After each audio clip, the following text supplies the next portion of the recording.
Madam Clerk, will you do a roll call, please? Clark Hanley, Present. Teresa Bank. Here. Tim Brown. Here. Carol Cole. Here. Julie Edwards. Martha Fernhaber. Here. Clay Hardy. Doug Keenan. Here. Annette Martin. Tad Mayhall. Here. Keith McCormick. Here. Tim Morse. Here. Lori Nelson. Here. Christy Otis. Sonny Ross. Here. Mitchell Sheff. Here. Don Tate. Brent Wallace. Here. Chad Ganis. Here. Have a quorum. All right, item number 4, discussion and vote to adopt FY 2025 budget. I would entertain a motion. Mr. Mayhall makes a motion, I need a second. I'll second. Ms. Bain seconds. Discussion. Open up the floor to, I have one amendment that needs to be made. Rescue Squad Equipment and Maintenance Fund account ending in 74220.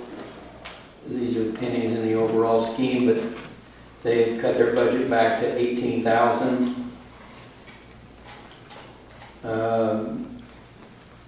Their savings account number 1825772091 has $23,342.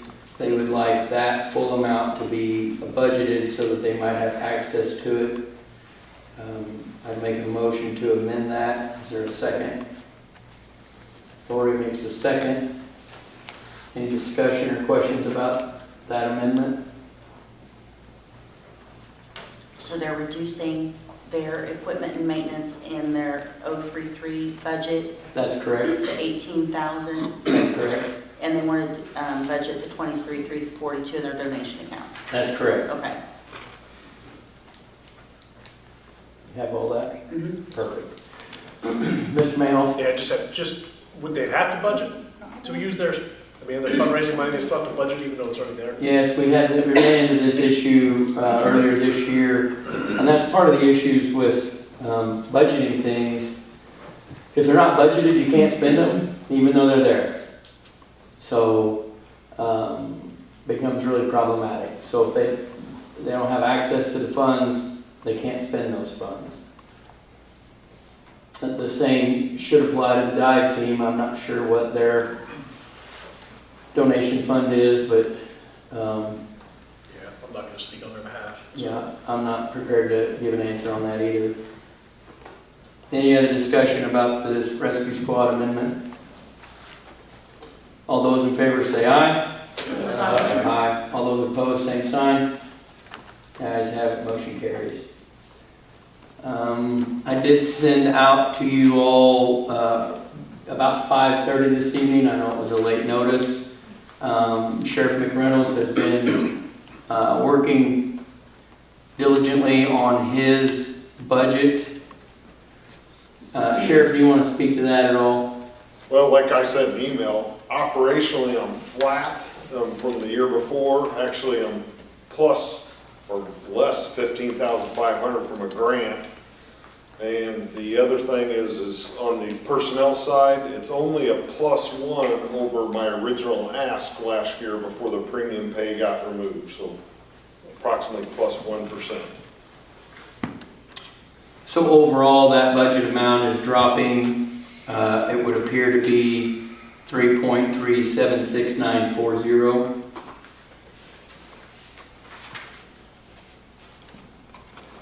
Correct. So that would be an amended amount from what we have on record, would it not, Clerk? So what amount are you like increasing it to? 3.376940. Would you please send me those changes, Brian? Yes, I can send it to you. Okay. I'll make a motion to accept those amendments. Is there a second? Mr. McCormick makes a second. Any discussion on Sheriff's amendment to the general fund budget for the Sheriff's Office?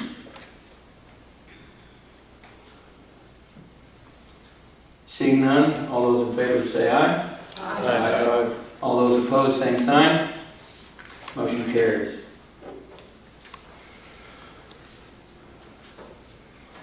May Hall, I know you've had some conversations. Do you have anything that you wish to add or detract at this time? I don't think I have anything additional from last time. Okay.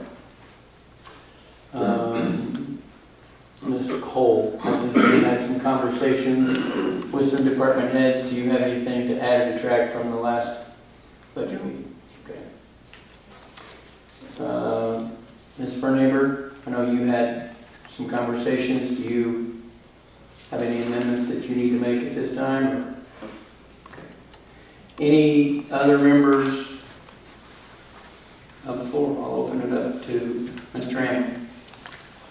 All right, this is my parting shot. The general fund is the county's primary operating fund.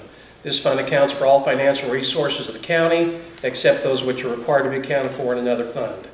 Shelby County ran a $1.1 million deficit in the general fund in 2019 and a $127,000 deficit in 2020.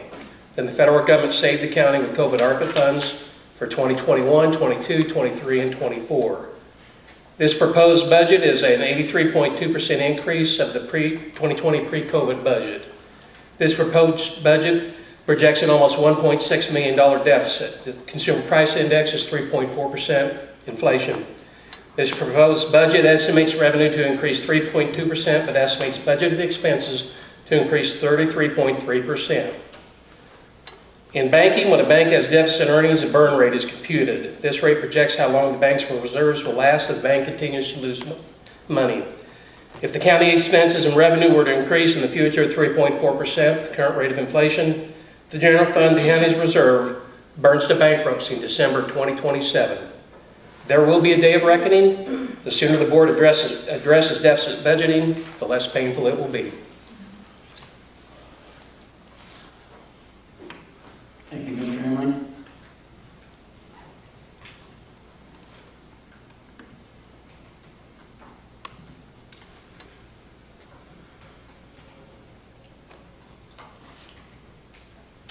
I believe that most all of you should have received an email from Treasurer Fernhaber today. It's about 3:40 p.m. As of 11:25, the revenue is $7,030,000. On Wednesday, we'll receive a final real estate disbursement in the amount of $35,000. This would put the revenue for general fund FY24 at $7,066,170,000. We have a few more small amounts to come in, but that would be pretty much it. So that is roughly $300,000 soft of what the projected expenses were for 2024. That amount is soft by projected expenses or projected income this year of a little over $1.5 million. I know one thing keeps appearing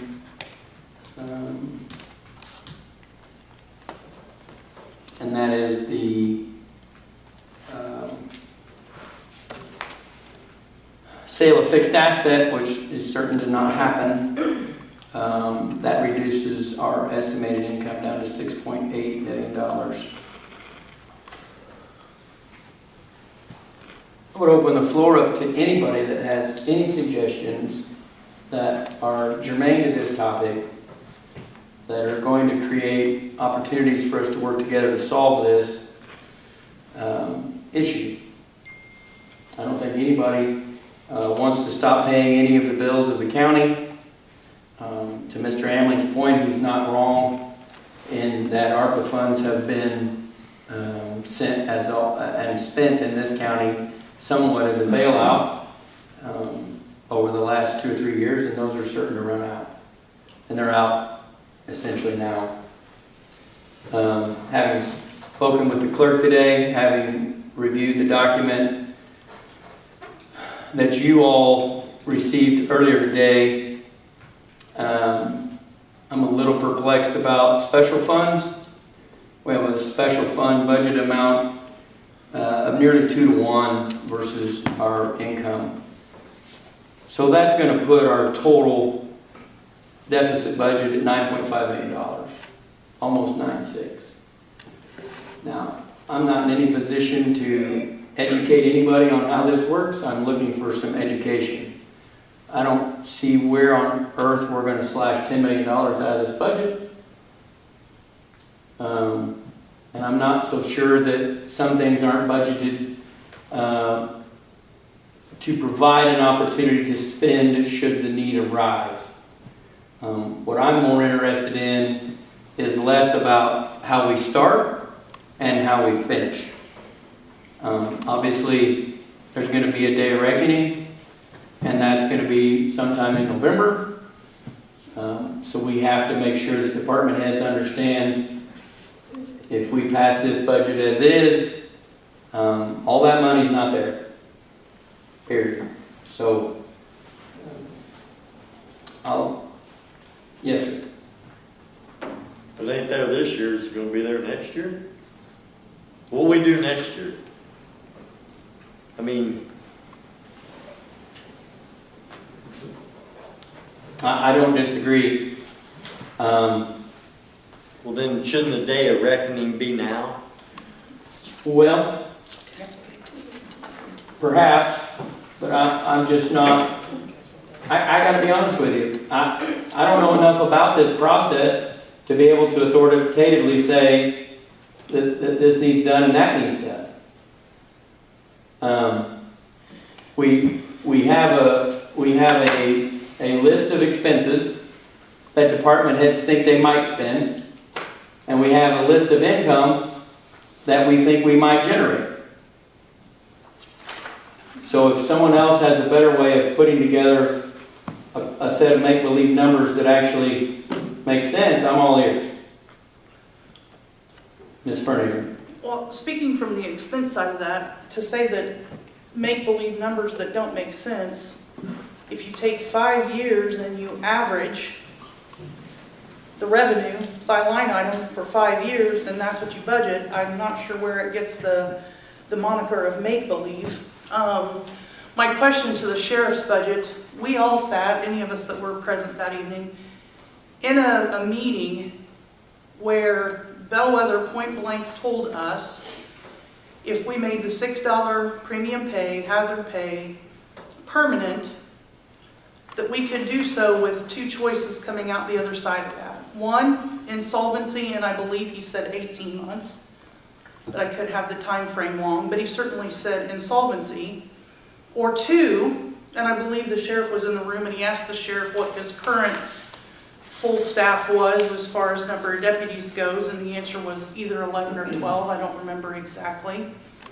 And the second option for giving that premium pay at that point was reduce the number of deputies to 4. So our choices were make that pay raise permanent, know that ARPA funds are going away, and then deal with insolvency or deal with a major reduction in force.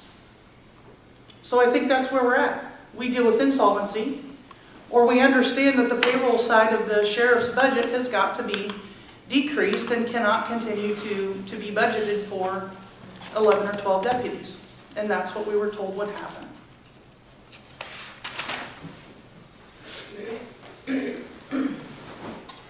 Mr. Yantis. The one thing that's outstanding here when we get talking about wages for the sheriff's department is, correct me if I'm wrong, but aren't we still in contract negotiations? That's correct. So right now you're set with a back pay to whenever the current contract ended to where the new one should have started. You're looking at back paying all that. That's correct. So average pay raises are going to be 3 to 4%. That seems to be the standard across the board in the last few years in about every industry. So now you're going to have to tack on another 3 to 4% that we're not even taking into consideration right now. But with that being said, we as a county also don't want to lay people off. We're concerned about safety. And these guys go out here and risk their lives day in, day out. We got to find a happy medium, and I don't know how to do that at this point. But we're talking another 3 to 4%, and you're talking what? Total with everybody, $700,000, $800,000 maybe in wages? By the time you figure your overtime, your holidays, and all that? and add another 3% on top of that, another what, $130,000? So everything that he got off his budget is right back into it, pending the back pay. So I mean, you commend these departments for cutting it, but ultimately it's still there. And then on top of that, you've got the other county employees, that their contract is also, if I'm not mistaken, still out there. But we're looking at the same thing again. I don't have an answer right today, but we also, as a county, cannot pass a budget that's this far off. There's just absolutely no way. This can has been kicked down Shelby County's roadways for years, and we need to figure it out, and it needs to be figured out now. Thank you. Cindy, can a citizen make a comment? Not right now, sir. Thank you. One of the concerns that I have are on the revenue side, which isn't going to solve all the problem, but for some reason, the revenue side is considerably soft from, the projected revenue for 25 is considerably softer than 24. Certainly that's going to make a difference. I cannot imagine that we're going to earn less money. I can tell you my property taxes certainly haven't gone down, and neither has sales tax. So on a couple of those line items that have stayed flat, I'm not sure, Ms. Burnett. One of the big items that's going to be down in 2025 is the interest earned on CDs that were invested, because we had that very large ARPA chunk that was there, and while it was sitting, while the discussions were made as to how it was going to be spent, $1-ish million of it on the courthouse windows, which will soon be done, and that payment will go out. But while it was sitting, it was invested and it earned interest, and the interest income for fiscal year 2025 is budgeted significantly lower because that chunk of money is not sitting there. Would you mind pointing me to that line item? Sure, give me just a second.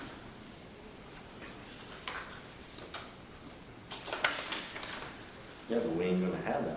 That's what I'm saying, that he's asking why the revenues are down. Oh. Projected revenues are down, it's because, I mean, that's one of the biggest. Is it interest earned other funds? There's two of them, it's the larger of the two.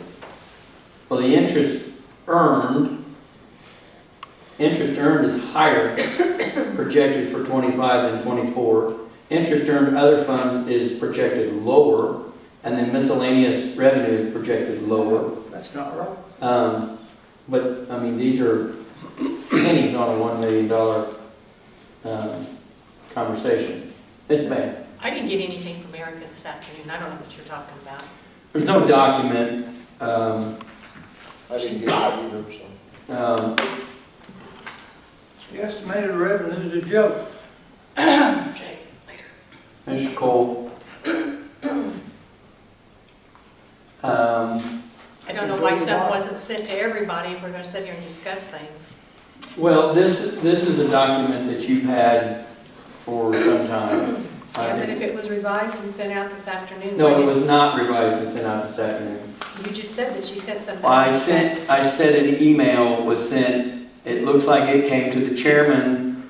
The title said board members. My assumption was, I read it to you verbatim with what it says. There's no attached documents. There's no nothing. It's just a clarification that this 7.379 FY24 estimate is actually going to be $7 million flat. That's all the email said. But again, back to Ms. Fernhaver, those projected revenues are pennies. I understand that there definitely is something there, but I'm still struggling to wrap my head around the special fund situation. The only thing I've ever heard was thou shalt not touch special funds. And then I see here that we're budgeting 2-to-1 on special funds. Yes. We don't touch the special funds. Those monies are generated, So can you Our- answer me we- why there's our- an what $8 we're- million deficit there? we budget the general fund. That's what we work on. I understand that. Can you help me interpret why there's an $8 million deficit in special funds? I'm not gonna lie, I haven't looked at the special funds. It's not what we're tasked with budgeting. We're tasked with budgeting the general fund. But you'll have ins and outs of the special funds. I mean, the pass-through for CEFS goes through those funds. It's not through the general fund. It's like there's this spread of misinformation on social media that the county has $20 million sitting in the bank, and it's been said in meeting after meeting after meeting that we as a board do not have access to the special funds. Judge Well, I understand that. Harlow sat in our budget committee meeting and said, we do not have access to those. A lot of those can be spent on extremely specific things that are set out in statute or grant. So we don't budget them. We can't touch them. So I'm not talking about any hyperbole that may or may not be on social media. I'm perfectly aware that I've been told repetitively that as a board member I have no power to touch, look, or adjust special funds. I'm just curious as to why the special fund budget is a 2-to-1 expenditure. It's a simple question. If no one knows, we don't know. The problem is if we have an $8 million deficit in special funds, that causes us to have a $10 million deficit overall. So do we have a $10 million deficit or do we have a $1.5 million deficit? Mr. Yandis, I give the floor to you. On special funds, there are accounts that Ms. Verhaber said that they're specific. Are we as a county and department heads going after that specific use? I mean, is there a way to track that? I mean, if we come across something that the sheriff's department can use, is the treasurer bringing that to attention? Sheriff McReynolds, we've got $20,000 that this may qualify for. Are we utilizing that money? Yeah, what's that special fund for? I mean, what's got to be special before we can use that money? We understand the pass through like CEFS and all that. I get that. But is there a list of special funds that have certain things that can only happen to them that we can see and we can work with department heads to get that money spent correctly? Rather than everything coming out of the general fund, therefore creating a bigger gap in our general fund budget. So I did speak with the clerk today, and she'll correct me if I'm wrong. There's a water grant for $2.1 million. It was budgeted last year. I'm not sure that any money was expelled from that. It's budgeted again this year. On the single, what the budget committee has affectionately referred to as the single sheet budget form, which you received today from the clerk, there are 3 columns: general fund, special funds, and funds total. You can see that the highway department has a $3.3 million special fund budgeted amount. We don't see the special fund revenue. I've yet to see special fund revenue. I've only seen general fund revenue from this sheet. So to answer that question, I really can't. The airport obviously has some sort of a project that they're looking to get accomplished, as they have a nearly $1.7 million budget. Their budget line item is typically much less than that. And I can't help but think, I've sat down with too many department heads, and I can't help but think that by and large, the department heads are looking at what they might have to spend, but also cognizant of what they have available to spend. And just as we discussed earlier with Mr. Mayhall's question, if it's not budgeted, even though you have it, you can't spend it.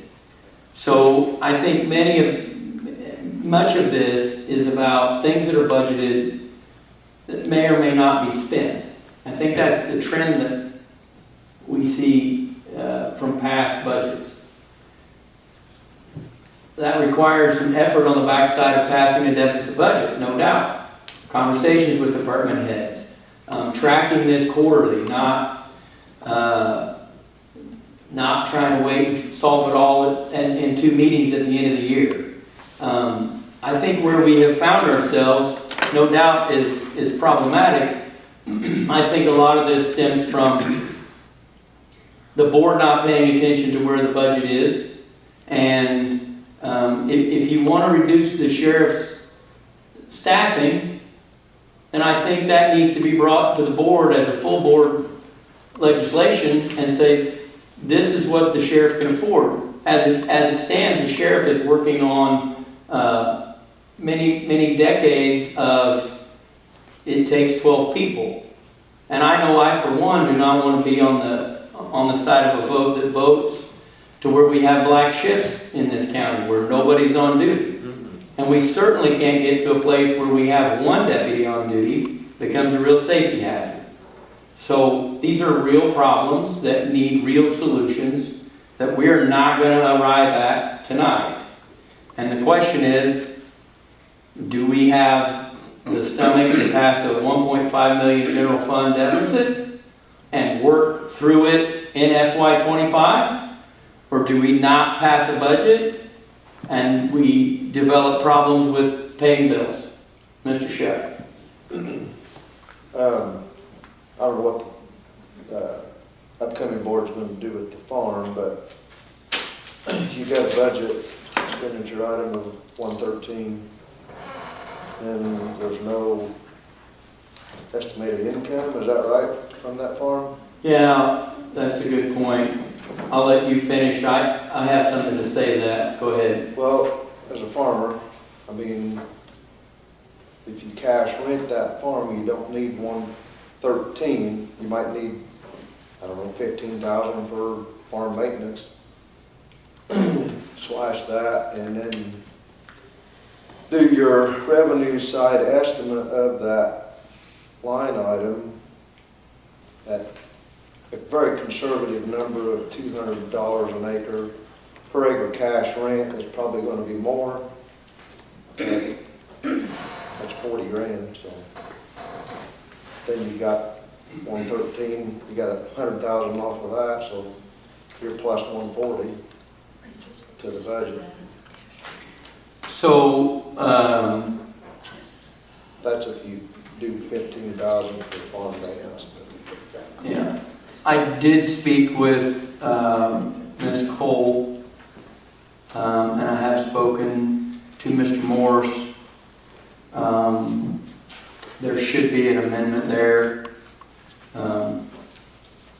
If either of you want to make the amendment, you can. I have the numbers in front of me. If you prefer, I just go ahead.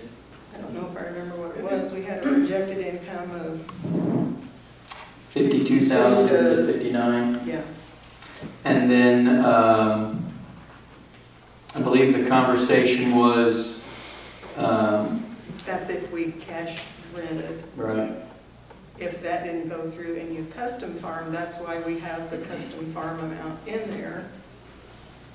And also have the input prices in there. If you, I mean, there are a lot of things that probably wouldn't be used if it was custom farm, but we don't know that right now.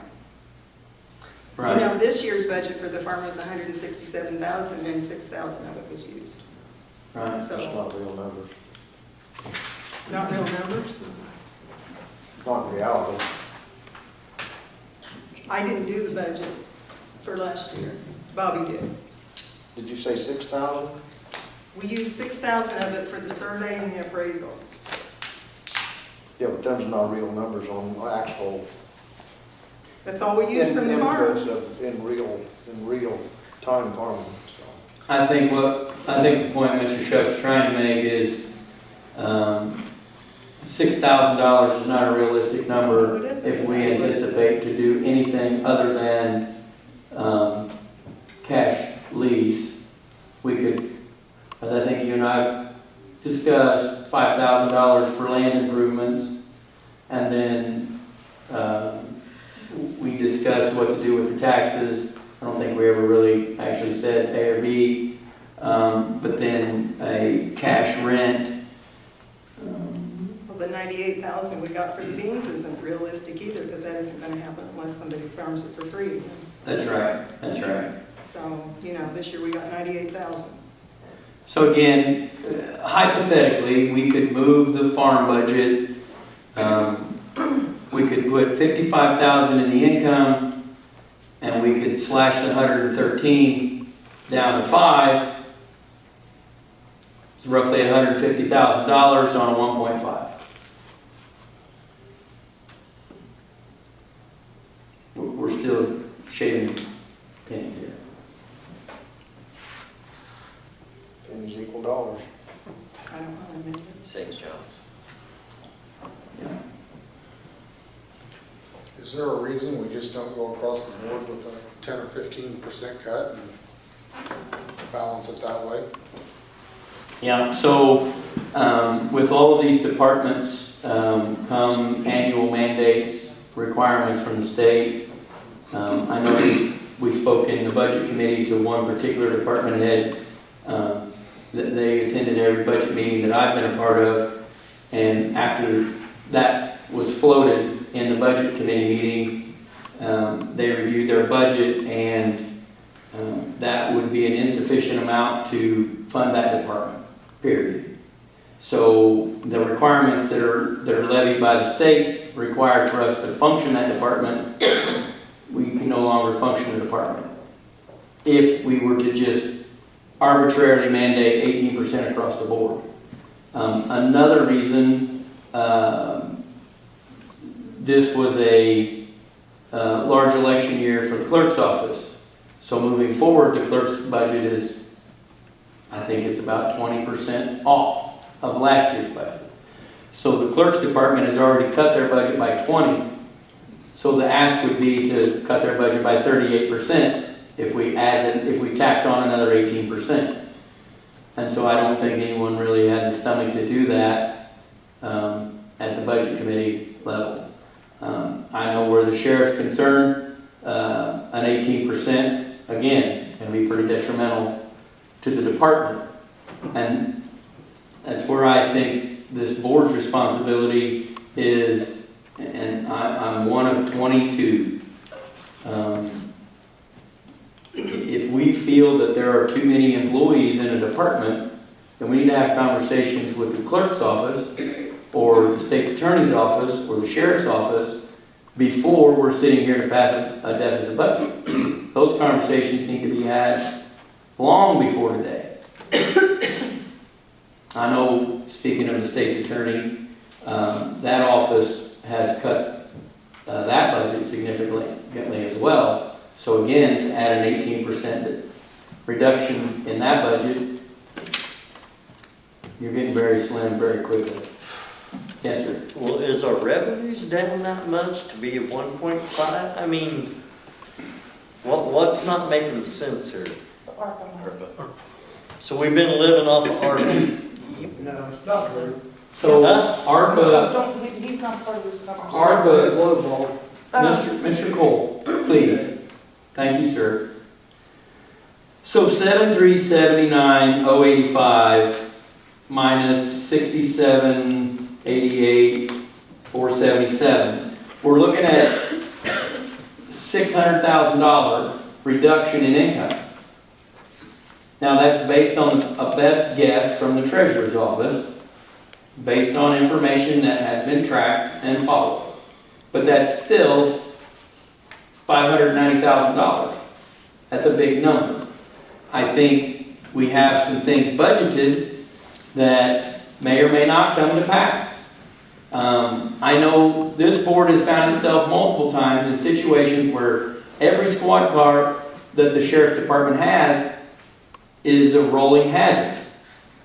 So we either buy a car or two annually, or we stack them all up and then we get stuck with 10 cars, 12 cars in 1 year. We don't have the money. So, I mean, we can look at the sheriff and say, I'm sorry you don't get new cars. That's $100,000. But again, you're kicking that can down the road too, because that's coming up.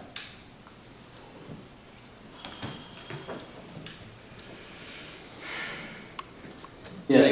What's the options if this budget gets passed and you start having, you see after the first quarter that we're not gonna make it on this budget, can you go back and amend some of this stuff, or do you just gotta make the cuts? Yes, No. yes. We can't.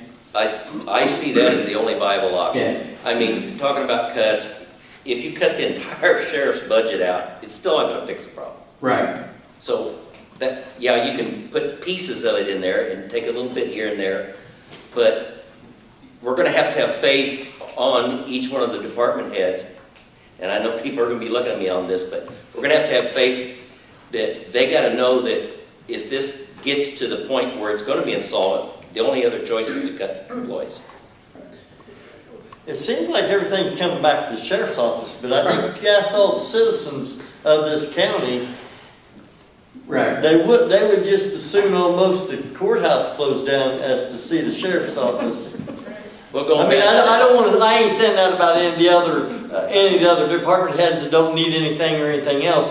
But when you talk about safety over everything else, I mean,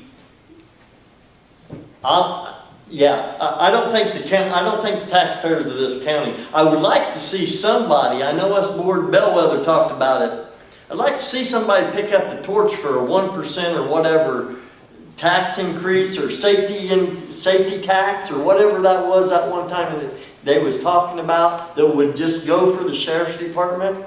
I mean, I'd like to see somebody pick that ball up. I guess the county board can't do it, but somebody else could do it, you know, to let the, I mean. The only reason I picked on the sheriff's department here is because it's the second biggest budget. Right. That is the only reason. That's why I was pointing that out. Second, Or first, well, you got It's the 40% expenses, of you the also, county budget. it's the first, and you got expenses, not separated budget, which has got a whole bunch of stuff in there, but they're the two main things. I mean, they're the two main things. If you cut all the other stuff up, you gotta cut a huge amount of stuff up to even get to that budget. I mean, you're gonna wipe out animal control, that's $166,000, that's just putting it in. There's no statute that requires them. I know, but that's where I was going at. That's what's gonna have to come down the road if you start running out of money. You're not gonna cut it out, you're not gonna cut your sheriff deputies off the road. So then you're gonna be cutting all these other things out.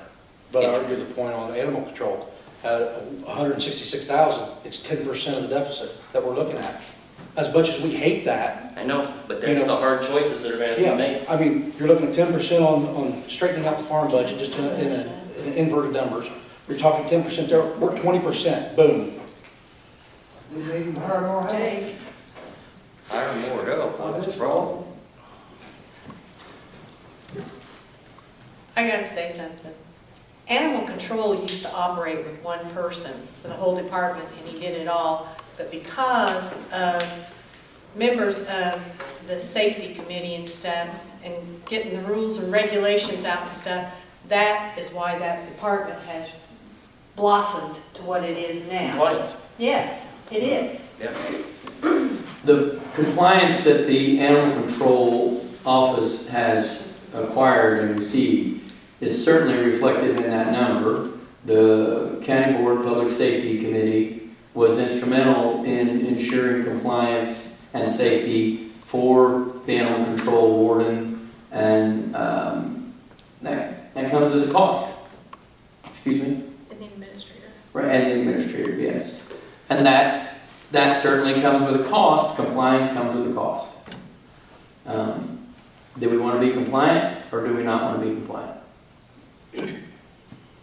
I've said this before, and I'm going to say it again, and I think this is a difficult thing to do, but I think a quarterly meeting, every department head that I've spoken with, the budget committee should meet with every department head after the first quarter, after the second quarter, after the third quarter, where we have some projections and we know where we're going, and not just dump on the department heads the responsibility of ensuring that we're not overspending. They need to be a part of it. They need to be a part of the conversation, no doubt. But sitting here and expecting the sheriff to do something, or the clerk to do something in her office at this 11 o'clock hour, I think is unfair and highly improper. we are where we are because of our neglect to see this through sooner. Mr. Yantis. I don't think once a quarter is enough. We are in a crisis mode. This needs to be handled monthly.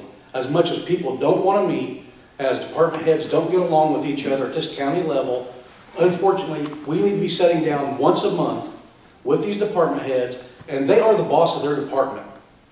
They need to be held accountable for getting this in line. They need to learn how to cut expenses. They got to watch their dollars, because ultimately, we don't have dollars. And certainly, this board cannot cause any impact of legislation to the next board, but I think everybody being aware of the problem, I'm not at all opposed to monthly meetings of the budget committee to ensure that this is addressed in a more systematic fashion than what we find ourselves in today. And I haven't found a department head that hasn't welcomed that notion, so I think that would be a great idea moving forward, Ms. Furnier. I'm just going to say that we have department heads that have been fiscally responsible with their budgets. I know the clerk, yes, this was an up year, but you had a primary and you had an election. I can tell you that the treasurer, when elected 6 years ago, didn't replace an employee that left that department, and just now is getting back to the same budget where the budget was in 2018, 2019, because she was handed a budget in 2018. I know the state's attorneys cut the budget. You know, we can dance around all this, all that we want, but we do have some department heads that have been incredibly fiscally responsible with their budgets. And we have had, we have had boards, prior boards, that have allowed some other departments to just honestly run wildly with increases. We were sitting in there, we were sitting in this room, and on that screen, we had a consultant for ARPA funds that the county taxpayer paid $12,000 a year to consult the county on ARPA. He was on that screen and point blank told that board, do not give ARPA funds in hourly rate increases. Do not do it. Give it as a retention bonus. If you're here in this many months, you get this dollar amount, that many months, you get that. Do it as a retention. Do not give it in a flat dollar amount increase, because if you do, they will forget that you told them it's going away. That board didn't listen. This board sat in executive session and was point blank told, if you don't sunset that dollar amount, here's where you're at. Insolvency in a matter of a short period of time, or reduce the number of deputies. So now we sit here and we argue that we want to give them the $6, we gave them the $6, but we're not going to reduce the number of deputies. When we were point blank told by a consultant that we spent taxpayer monies to consult us, we flipped them the proverbial middle finger twice now. Twice. I'm sorry. We have a jail administrator that got a $6,000 raise this year. We're budgeting another $5,000 raise. That employee gets a vehicle to drive to and from. Ms. Fernhaber. Mr. Ross, I wasn't done speaking. I know, but I'm interrupting you. I'm taking the floor back. We're not going to discuss individual employees. I didn't mention any names. I mentioned a position. Ma'am, there's one position in this entire county that fits the job description that you're describing. We're talking about an overall budget for a department. We're not going through his budget line by line to discuss every single member on that. If you'd like to continue, that's fine, but we're not going down that rabbit hole. Not here, not tonight. There's a problem. Mr. Shelby. Would it be feasible at all to do across the board like a 2% or something to get something started? I mean, not an 18%, I wouldn't ask for an 18%, that's like a 2 to 3%, I mean, something. So that conversation was brought up in the budget committee meeting as well, and the general consensus that I got and the way that I feel about it is if it's not going to solve the problem. Yeah, but we got to start somewhere. Well, and I think in good faith, the sheriff has spent an awful lot of time working on that. The clerk has got her budget back. The state's attorney's got her budget back. I believe animal control came back with at least some portion of a revision. The dive team, the rescue squad, they've all cut back. Did all departments cut back? I'm not sure. I don't know that for a fact. I'm just going off of memory. What I can say. Can I switch Ms. gears Cole. here? Yeah. On the estimated revenue, can you tell me why the first 4 lines, there's nothing in that estimate there? I cannot. Okay. I can. Ms. Ferner. Because if you look back, we had 3 or 4 years worth of budgeted numbers. If you look, the only time we budgeted numbers was last year. And that's because the revenues were inflated last year to come up to match the budgeted expenses, which is not an appropriate way to do it. So that's But if why- you look at that spreadsheet and you go back to 23, 22, 21, there are no revenues that ever came into those line items. So they should have never had numbers plugged into them last year, because there was no revenue in those line items that came in this year.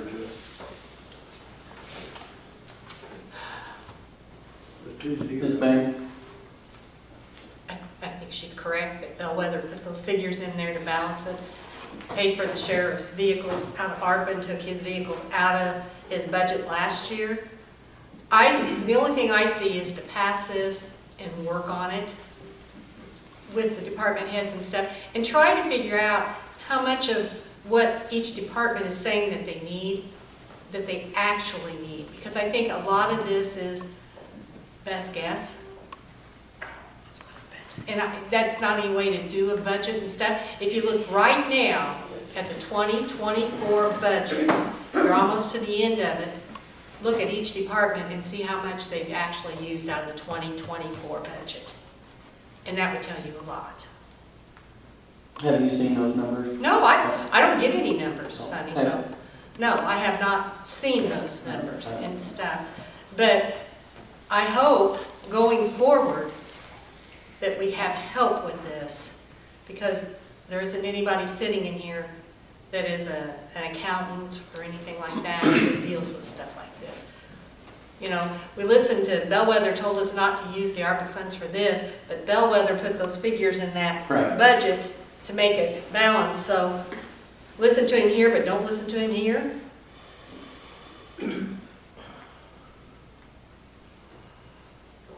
Ms. Cole. There are 2 budget reports online. The last one was August, and it will show you what each department has used through August. And I think that's the document. That's the numbers that we have. I think that's the document that I've been referencing to have the budget committee meet with the department heads to go over.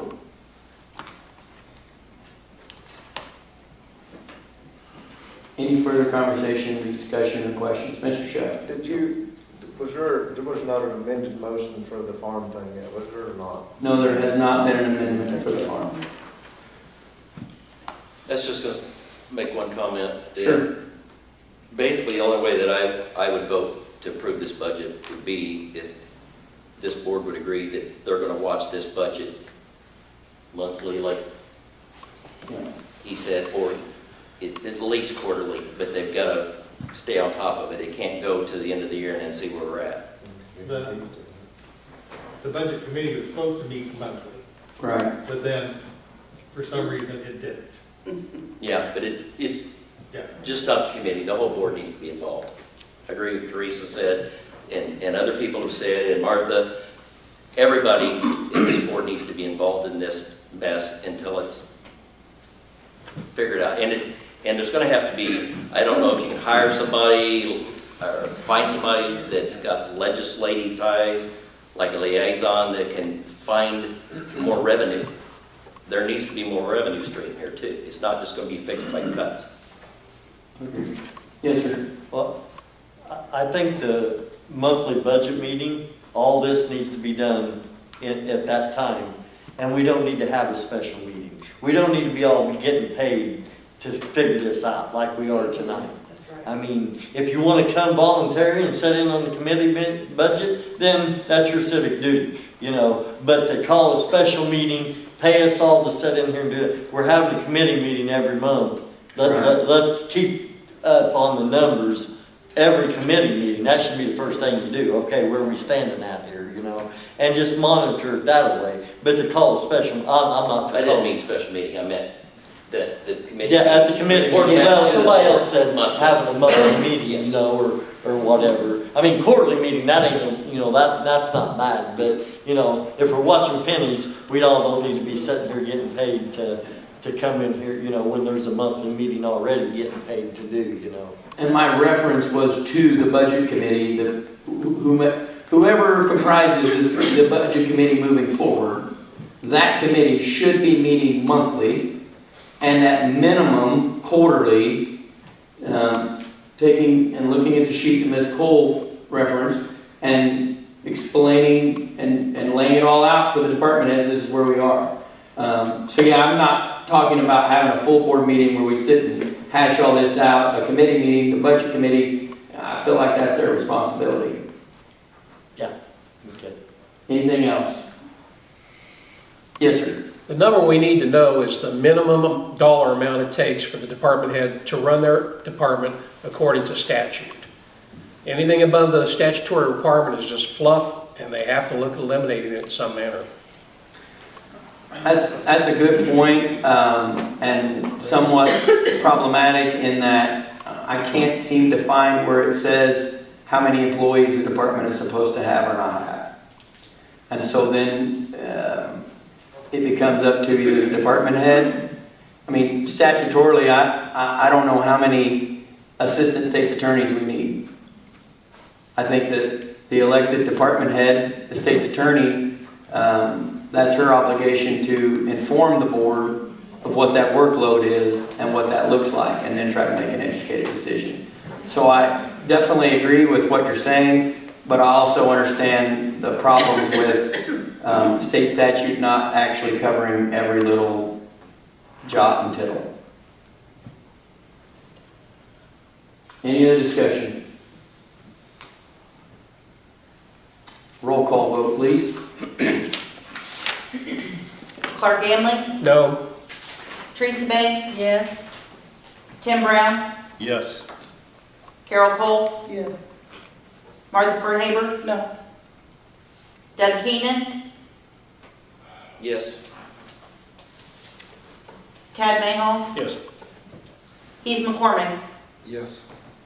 Tim Morse, Yes. Lori Nelson, No. Sonny Ross, Yes. Mitchell Sheff, No.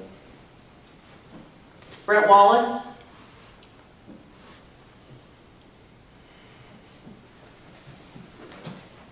Yeah,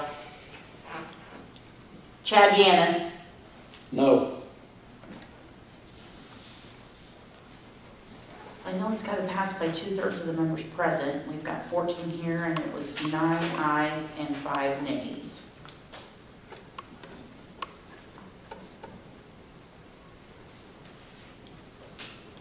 you didn't get there.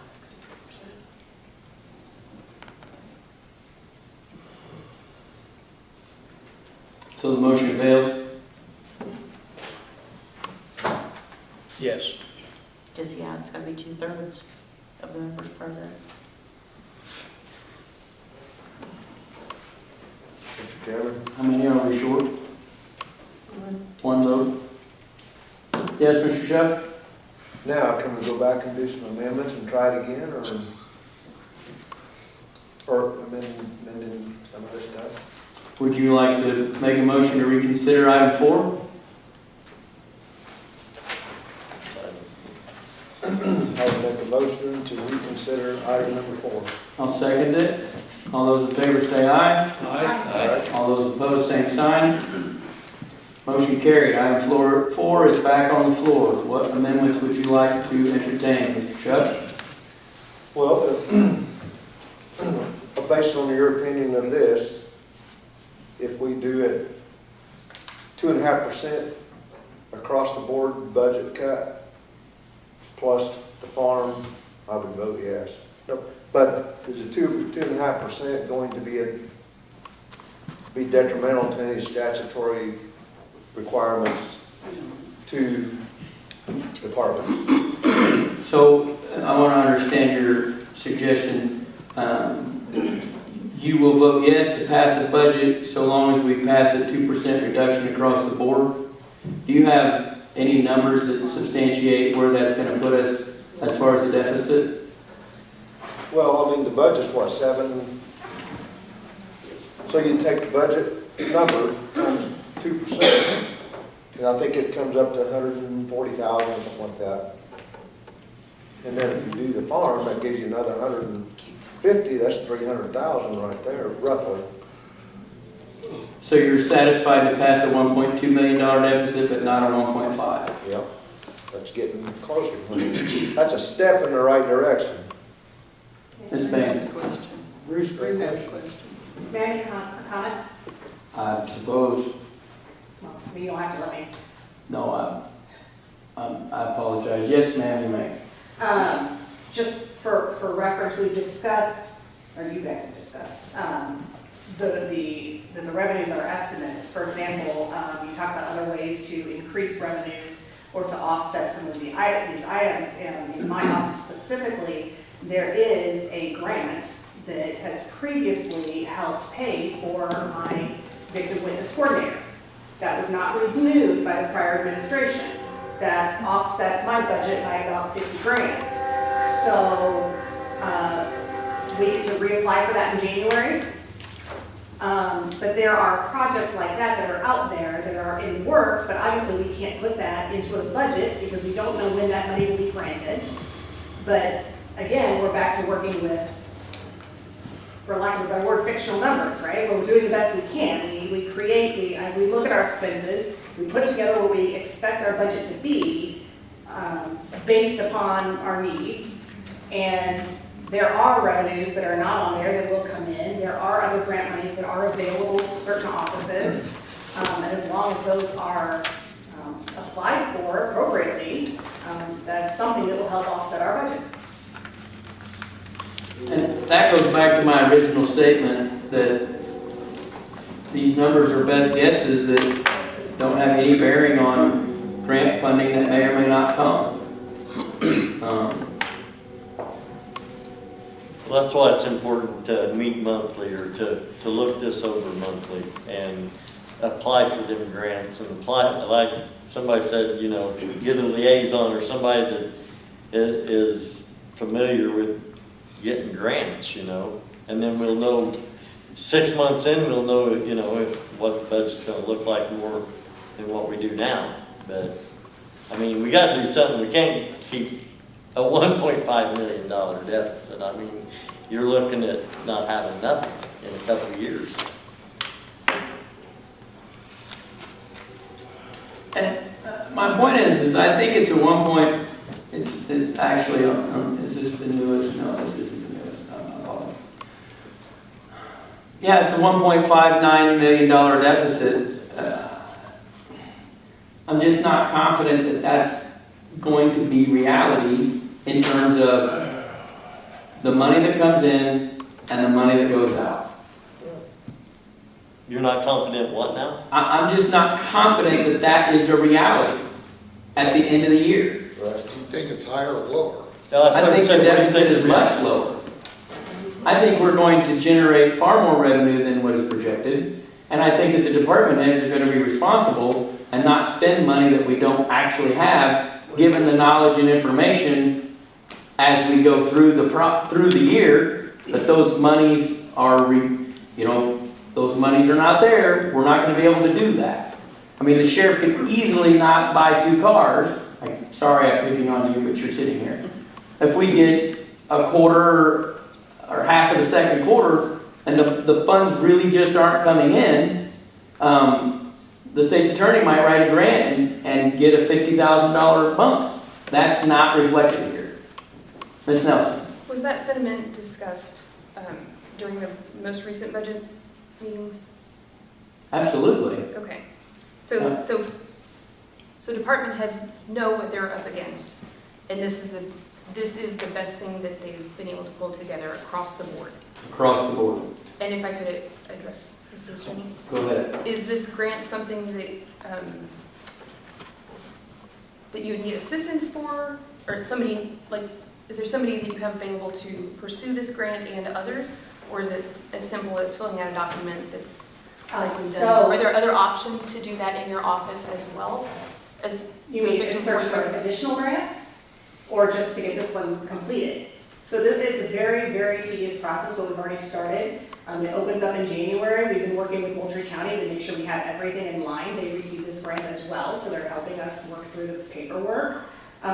Just real quickly, another quick example from my office alone.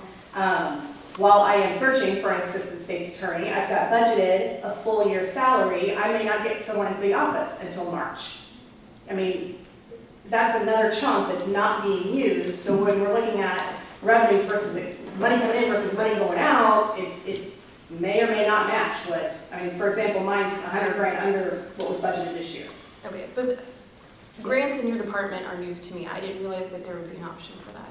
So some of these departments may have grants that are not accessible or have not been previously available that they would be able to pursue, knowing that we have a desk. I mean, I can't speak for other departments. This is one that is known throughout the state's attorney community, which is why, you know, we're working with Moultrie County to get it back lined up. I mean, we had received this grant previously.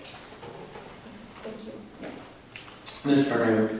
Just to the point of maybe not having an assistant at the beginning of the fiscal year, at the next fiscal year you will. So that entire salary may not be spent in fiscal year 2025, but in fiscal year 2026, it's going to have to be budgeted for again and spent at that point.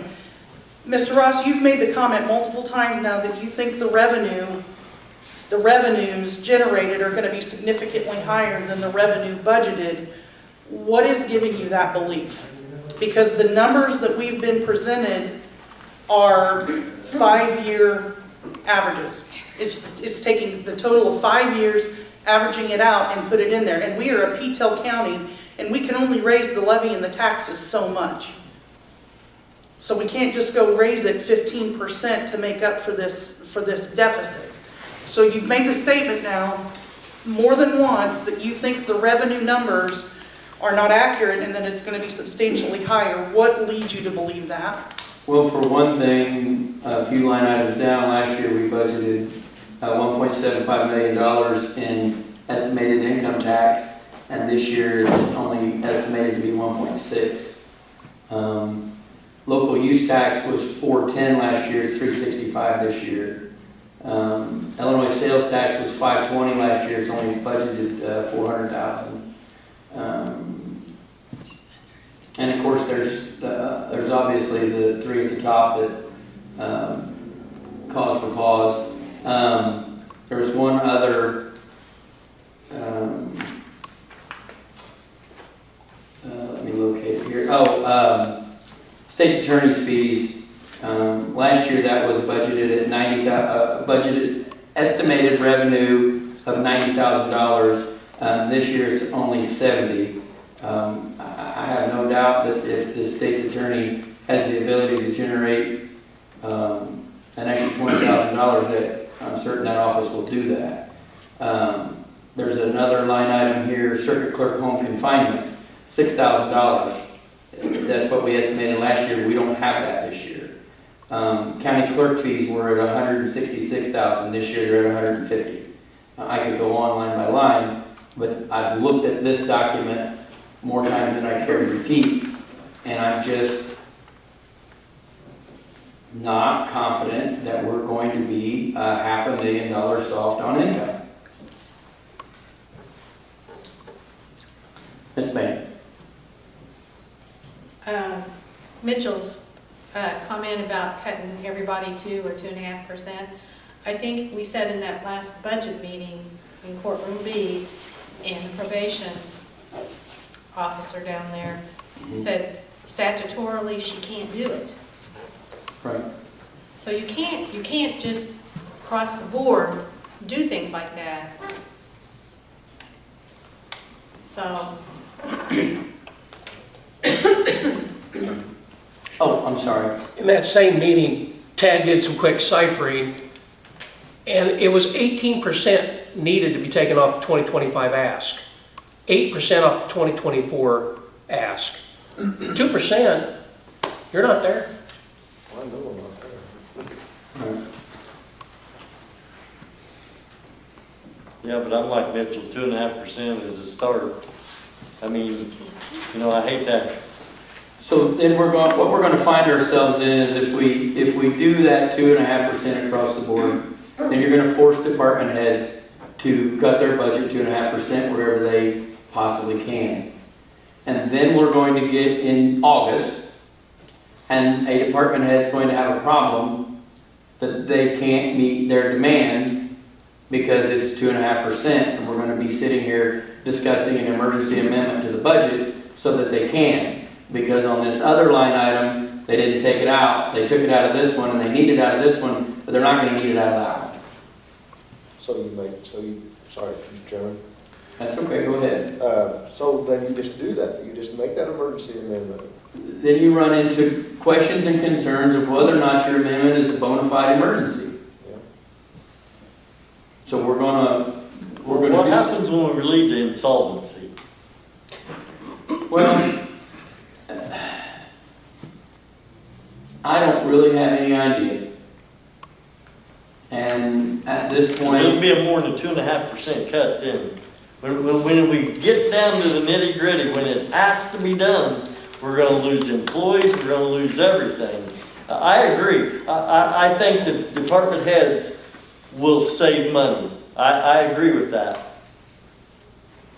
But we have to save money too. I mean, we have to not spend the money, I guess you would say.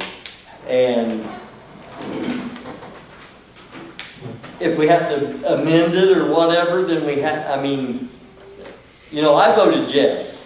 I don't want to, but I think that if we can keep an eye on it, because I'll still be here next year. If we're at this time next year, I'll just tell you right now, I will not vote again for a 1.5 or even $1 million deficit without taking a drastic cut, you know.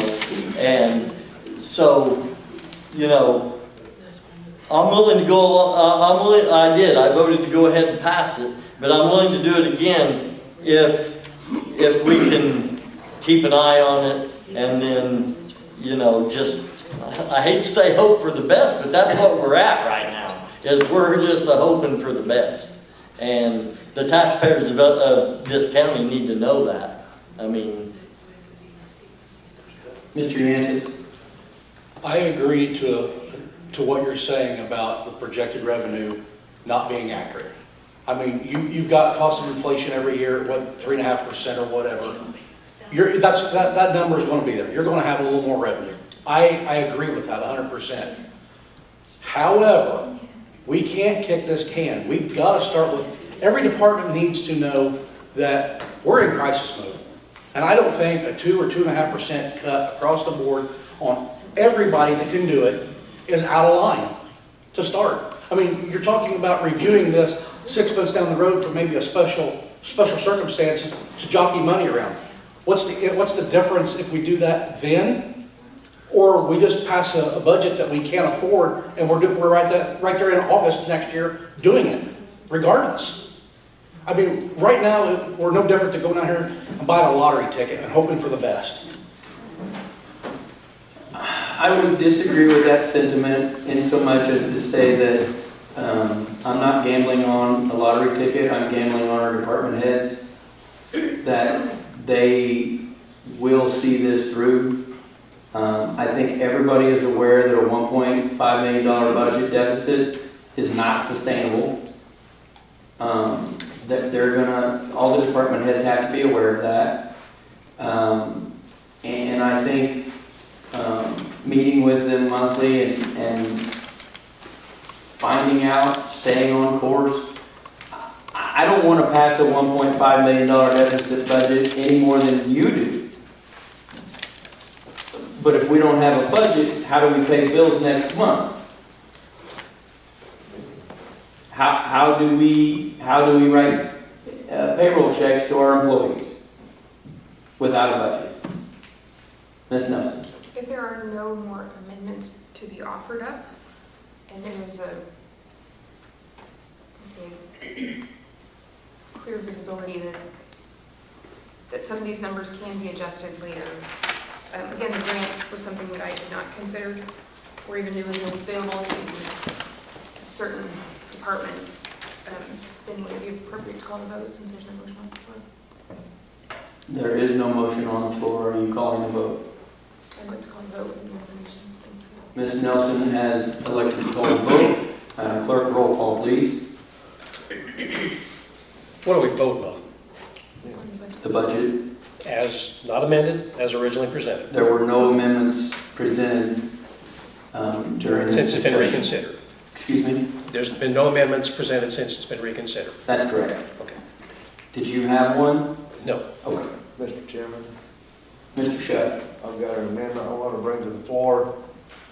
On the farm, to cut that budget to farm maintenance of 10,000 versus 113. And my question on this amendment as well, can we amend the revenue side of that? The direction that I have from the treasurer is yes.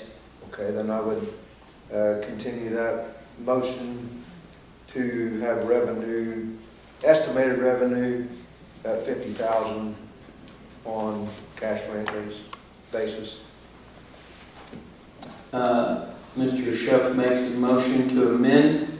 A second. Mr. McCormick makes a second. Discussion on the amendment to amend the farm budget. To Ms. how Cole. much? So the amendment on the floor is to reduce the budget expenditure amount from 113 to 10,000. That's ridiculous. And then, will that, and then That won't pay for anything. as far as, That's ridiculous. We don't know, I'm just gonna say, we do not know if we can cash rent it or if it will be custom farmed. That hasn't been brought up to anybody.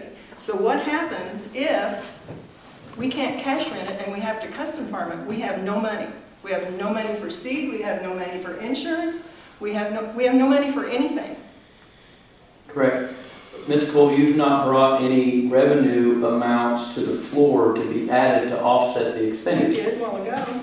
We Well, had 52 to Correct. 59,000. If we are going to entertain the $50,000 revenue side, then we will certainly slash the expenditure side down to something at 10,000 or less. You and I discussed $5,000 No, for, that was, for land 5,000 maintenance. is just for maintenance. Correct. What else is there if we're cash renting it?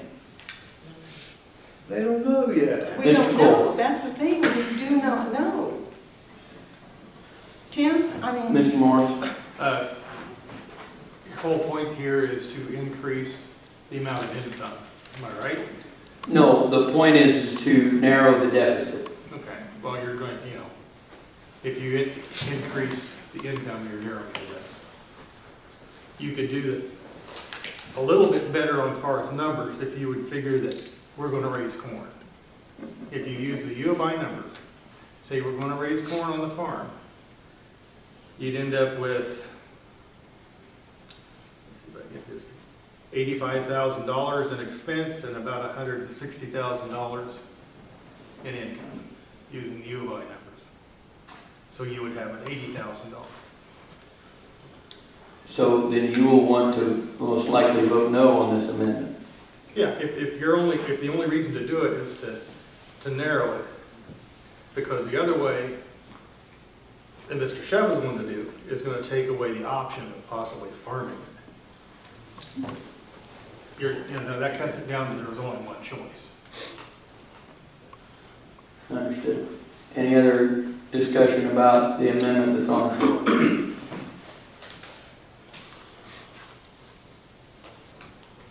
Yes, sir. You keep saying we don't know if we're gonna cash rent it or custom farm it. Why don't we?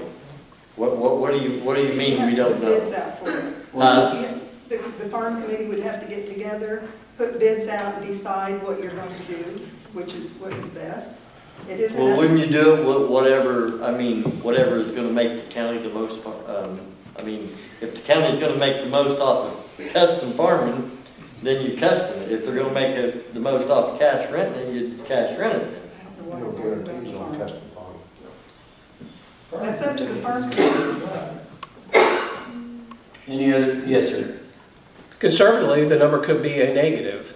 There's a possibility the future board may choose not to farm it. I don't think so. Jim? Mr. Shuck? With this proposed amendment, it's a guaranteed profit. With custom farming, there is no guarantees in farming. We know that. Mr. Morris knows that as well. He's a farmer. We could have a drought. Prices could go lower. Maybe they'll go higher. We don't know. There's no guarantees in that. The only guarantee is your cash rent. The motion on the floor is to reduce the farm budget amount from 113 to 10,000 and to increase on the revenue side from 0 to 50,000. Any further discussion on the amendment? Madam Clerk, roll call, please. Clark Emily, No. Teresa Bank,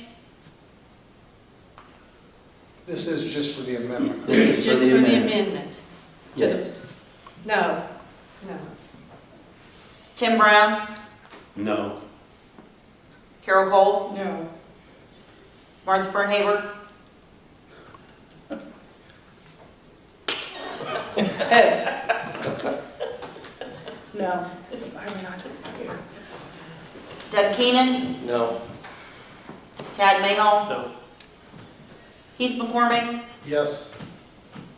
Tim Morse, No. Lori Nelson, Yes. Sonny Ross, No. Mitchell Sheff, Yes. Brett Wallace, No. Chad Ganis. No. Motion fails. 3 ayes, 11 nays.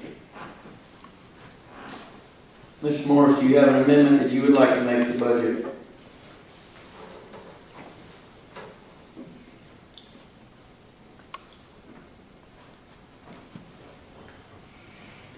Did you give any of those numbers earlier? I mean, we could amend it to, the 52 to 59 to put that revenue in there. 50 to 59,000 revenue. You have those numbers, right, Sonny? So I have the numbers that are associated with the cash rent, which is the amendment that just failed. You would probably make that amount cash renting or custom farming. So we're gonna have a $130,000 expense with a I'm wrong. $55,000 return? No. Let's go to the high side for corn using the U of I numbers. It would be $85,000, 140 for expense, and 165,924 for income. Give me that. Could you please repeat the income? 165,924.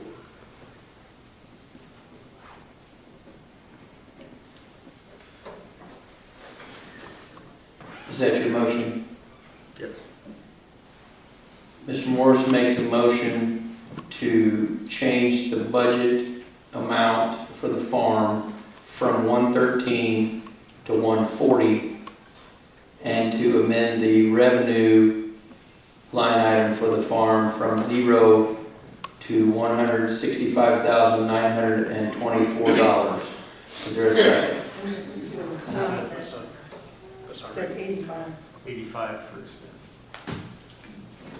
85 for expense. 85 for expense. I thought you said 140. 85 expense, 165 revenue. My apologies. the amendment is to change the budgeted expenses for the farm from 113 to 85,000 and to adjust the revenue from 0 to 165,924. Is that correct? Okay. That's the motion. If I have a second. Ms. Bain makes a second. Discussion on the amendment to the farm budget. Mr. What's that Yancey. to do? What's this gonna do? So this amendment is going to adjust the current budgeted amount of 113 down to 85,000. It will additionally change the revenue side from 0 to 165,000. I don't get that at all. Mr. Shuff? How do we come up with these numbers? I mean, there's gotta be a formula here, or not just Yeah, throwing I numbers use the around. ULI numbers right off the farm lot, right off the. Well, yeah, but I mean, that don't tell me nothing. Okay. Mr. Mayhall? What this does, obviously it balances the numbers, right? These are all still very unknown. We keep talking about unknown numbers. But what it does is it gives the farm committee the option on their bids. So when they put it out for bid, it will give them the option to custom or the option at that point to do cash rate. Because if they don't have the ability to spend on a custom farm, because we don't have any expense, then we have to either come back and amend the budget later, or we've just narrowed it down to just one option. Okay, then I guess my question is, I'm just concerned on the revenue side. Custom farming or cash renting, because I'm not a farmer, I don't know much about it. Why would we take the chance, why don't we go for whatever, I mean, it sounds like we're gonna decide at the time whether we're gonna custom farm it or cash rent it.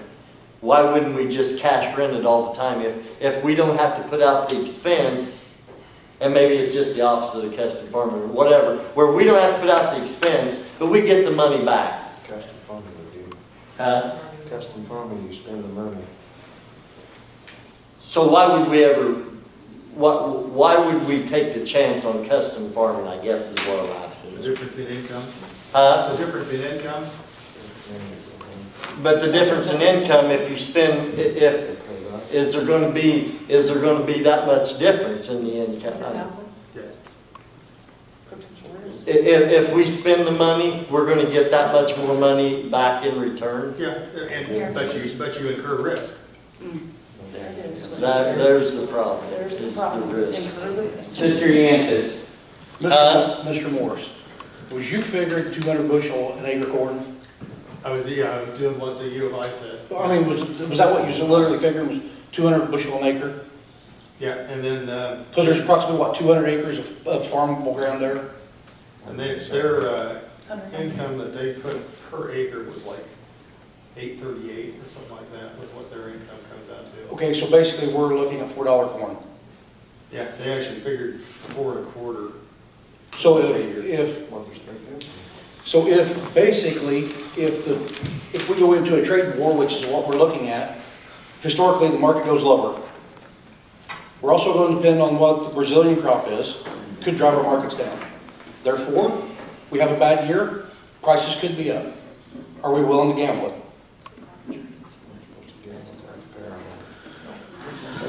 Back to my point, this is just giving the committee the option to explore options. That's it. It's just giving them the option. Nobody's committed, right, that this is the path. We still have to vote on it. I guess this conversation needs to be had at the time that we're going to. That's correct. So, yeah. Mr. Keenan?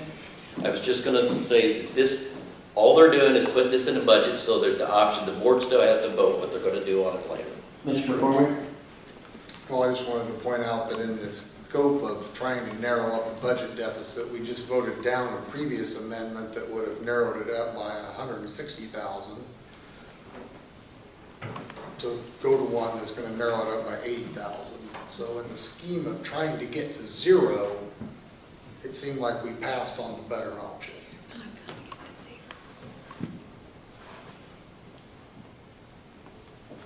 No one seems to be very willing to cut, is what I'm getting at. But anyway. Could I make a motion to reconsider No, we have Mr. a Schultz. motion and a second on the floor for an amendment brought by Mr. Morris. Any further discussion on this amendment? Yes, sir. So it becomes a speculative investment with risk if we put it out there, other than cash rent. But we don't know what we're gonna do.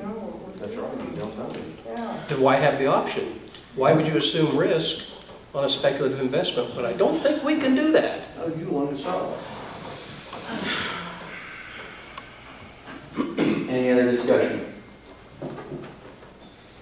Ms. Brown? I hear the word risk thrown around a lot. I believe if a family owns the land outright, or if a county owns the land outright, like we do, there's no risk. There's a fluctuation, but there's no risk. Right. Thank you, Mr. Chairman. Any further discussion on the amendment? We're just talking about numbers. We aren't deciding whether we're gonna farm, how we're gonna do it. It's just a number right now. Any further discussion? Madam Clerk, roll call, I please. don't even know what we're voting on. We're voting on an amendment brought by Mr. Morse to change the farm budget from $113,000 in expenses to $85,000 in expenses, and to increase the revenue from 0 to $165,924. A yes vote means that the amendment will pass and that this will be adopted in the new budget. A no vote means this amendment will fail. Madam Clerk. Hamlin? No. Bain? Yes. Brown? Yes. Cole? Yes. Fernhaber? No. Keenan? No. Mayhaw? Yes. McCormick? No. Morse? Yes. Nelson? No. Ross? Yes.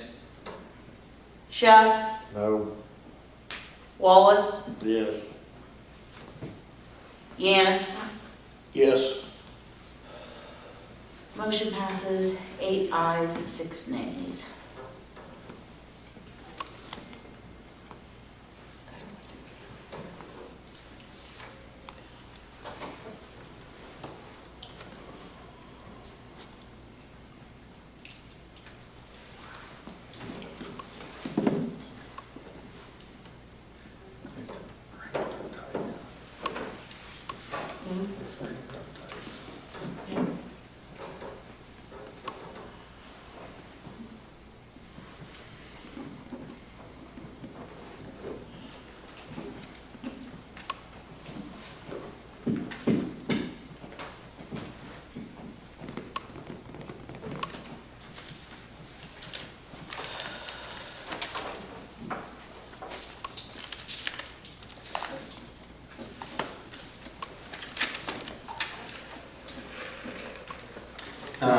That amendment on itself, notwithstanding the sheriff's amendments, the other amendments that were made tonight, will be a revenue increase of $165,982. It will narrow our deficit to 1.427250, if my math is correct.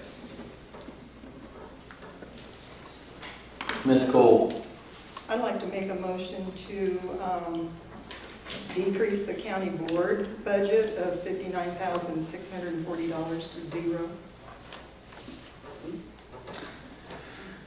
The budgeted amount for the county board is based on payment expenditures to county board members that is set by resolution by a previous board. I think the only way that you can do that is to pass a different resolution to reduce that budget amount to 0.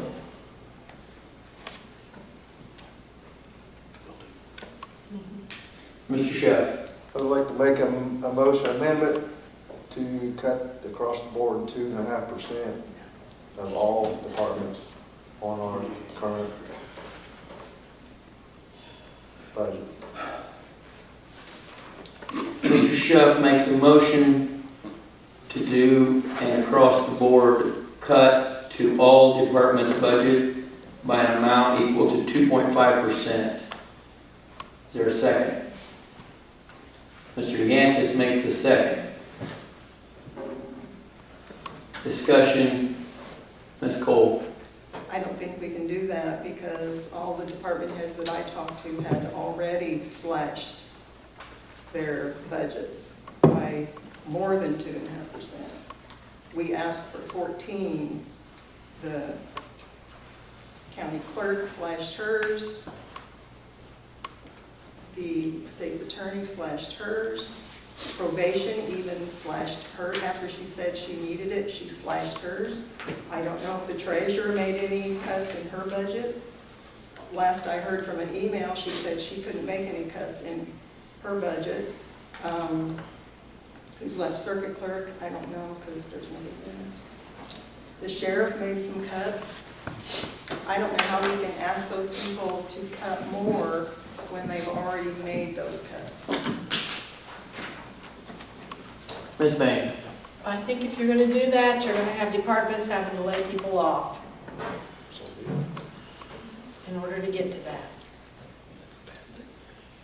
And we all know that some of these departments are operating with short people anyway, so just that in mind. I still think that these numbers that we are dealing with are people's best guesses. And I think that if we would do a budget committee meeting once a month and start looking at things, I think you're going to find out that that's what it is.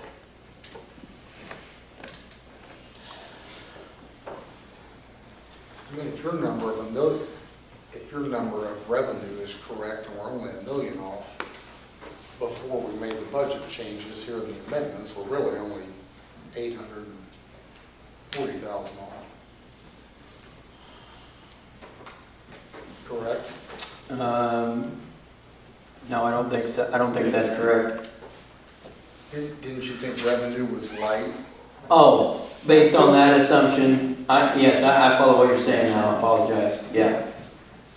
Yes. So then if we're curving, trying to find 800,000, I mean, there's some things like, grants here and there that, nip away at that difference pretty quick.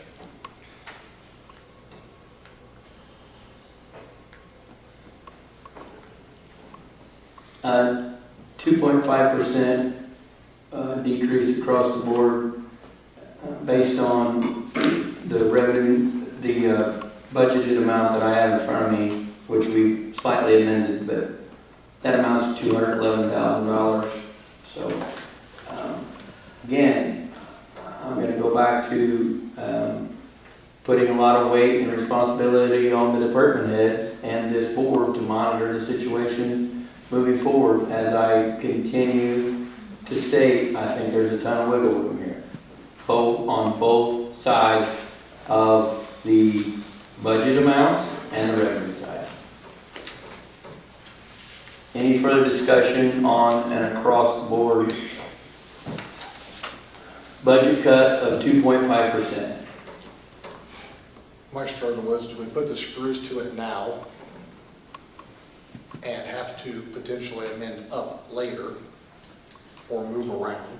Or do we trust in the monthly looking at the budget to not get out of control? That's my concern with passing the budget without having it forced down. So a 2.5% decrease is certainly not going to solve the deficit. And it very likely could force us into a situation of future emergency amendments to the budget. So my opinion is it doesn't solve anything and potentially creates future problems.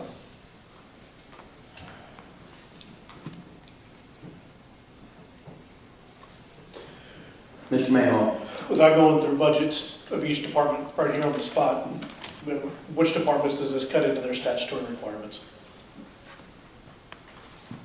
Probation already made a pretty significant cut, and she said we were already running pretty thin on hers to begin with, so I don't know if that puts her into that spot or not. Right. And that was made mention earlier, that the state makes requirements that are what are affectionately referred to as unfunded mandates. And so at what point do we start hedging into the mandated amounts of money that they must spend to exist? Any other discussion? Madam Clerk, roll call please. What are we voting on? We are voting on an across-the-board 2.5% budget decrease to all department heads to essentially be forced on them to figure out how to make that work. 2.5% from what? From their 2025 asks, which in the sheriff's case is his 2024 ask. Madam Clerk.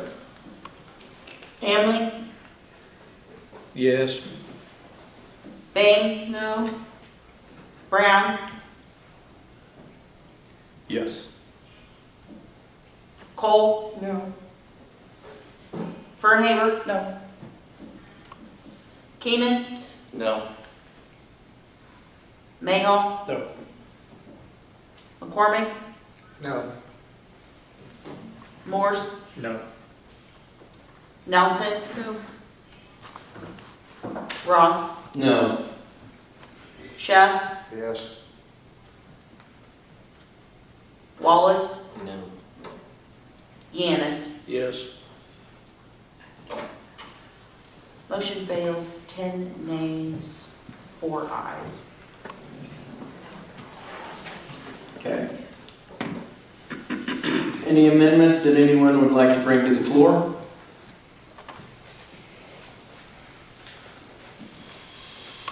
With that, I would entertain a motion, or excuse me, I would entertain a vote to pass this deficit budget, as bad as it makes you feel, and trust that the county board moving forward, in conjunction with the department heads, are going to see it through and are going to ensure that the county remains solvent. If we don't trust our department heads and we don't trust the future board, we have far bigger problems than a $1.4 million deficit. Madam Clerk, roll call please. Hamley, No. Bang, Yes. Brown, Yes. Cole, Yes. Fernhaver, No. Keenan, Yes. Mayhaw, Yes. McCormick, Yes. Morse, Yes. Nelson, Yes. Ross, Yes. Chef, No. Wallace, Yes. Yanis. No. Motion passes, 10 ayes, 4 nays. Pass. Pass. 10. 72%. I have 10 ayes and 4 nays as well. Yes. Motion passes. Thank you. I would make a motion to enter closed session pursuant to 5 ILCS 120/2:3C-11. Need a second? Mr. McCormick makes a second. All those in favor signify by, roll call please. Hamley, Yes. Bang, No. Brown, No. Cole, Yes. Fernhaver, Yes. Keenan, Yes. Mayhaw, No. McCormick, Yes. Morse, Yes. Nelson, Yes. Ross, Yes. Chef, No. Wallace, No. Yanis. Yes. Motion passes. 9 ayes, 5 nays. Can we ask the people if they're Are we going to move to courtroom B? I think Oh, that It'd be easier for them to go stand out in the hall and touch their seats out there. Turn off the camera.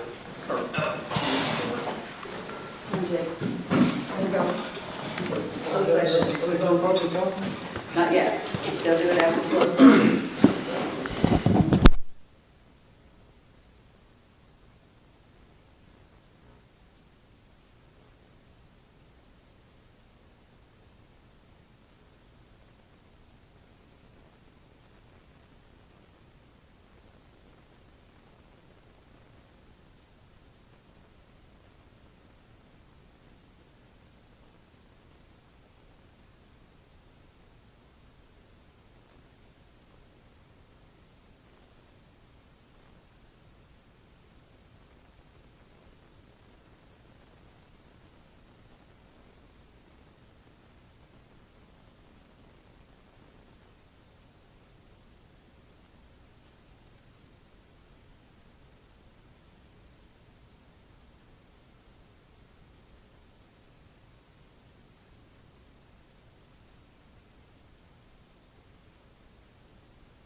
I'll entertain a motion to return to open meeting at 8:56 PM. Ms. Cole makes the motion. The second, Mr. Yantis makes the second. Roll call or roll call vote, please. Amling, Yes. Bain, Yes. Brown, Yes. Cole, Yes. Burnhaber, Yes. Keenan, Yes. Mayhall, McCormick, Yes. Morse, Yes. Nelson, Ross, Yes. Shep, Yeah. Wallace, Yes. Yanis. Yes. Motion passes unanimously. Okay. Item number 6, public body comment. Ms. Matlock. So I want everyone, even if they don't know me, don't like me, to listen to what I have to say. I know you've heard it over and over again, but I want you to just hang with me a minute. So Sonny brought up some issues tonight with some numbers that over the years increased and then they drop off a little bit. We all have times where we expect it to be one thing and it is another. That's just how it works. You think you're going to make it through 2 more years with the car, and it doesn't make it through the 2 years, you have to buy a new car. So you have to just go with the punches. And it goes that way on the revenue and the expenditure side, okay? Ruth brought up a great point. There's grants out there that we have not even begun to apply for. I don't know the dollar amount, but I believe the last couple of years, the highway department has gotten very little grants. And that's a big hit for us. So if Ruth can get some grants, and the highway department can get some grants, I know there were some grants that the sheriff got for the courthouse and that sort of thing. If everybody's really diligent in that, that helps offset our expenses. The other thing is, there's gotta have it, no choice. You know, the furnace quit, that sort of thing. It really greatly reduce the cost for something else. You know, you're paying an outrageous electric bill, you've got to make an upgrade to something because you're paying up the nose for electric, whatever. And then it trickles down to, God, we'd really like to have that. The really like to have it have to go to the left. But when you talk about dollars, what is the dollar amount expected in interest to be earned for 25? Does someone have that in front of them?